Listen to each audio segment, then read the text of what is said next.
સરદાર સન્માન યાત્રા 2025 આયોજિત બારડોલીથી સોમનાથની ભવ્ય યાત્રામાં ગ્રીન આર્મી ચેરિટેબલ ટ્રસ્ટ વૃક્ષ ઉછેર અભિયાન સુરત દ્વારા આજના રોજ સવારે 5:30 થી 8 કલાક દરમિયાન સરદાર યાત્રા રૂટ પર નાના વરાછા વાલેક પાટિયા જમનાબા ભવન સામે લસકાણા શામળા બાપા આશ્રમની સામે ખોલવડ પ્રાથમિક શાળા અને કઠોર પ્રાથમિક શાળામાં વડલો પીપળો ઉમરાનું વૃક્ષ મંદિર બનાવવામાં આવ્યું હતું।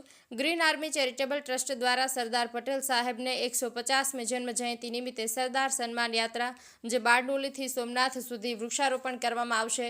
ઠેર ઠેર ગામડે ગામડે વૃક્ષ નારાયણ મંદિરો બનાવવામાં આવશે। અત્યારે તો 365 દિવસ જે વૃક્ષારોપણ કાર્યક્રમ કરી રહ્યું છે તે ગ્રીન આર્મી સૈનિકોને વંદન છે।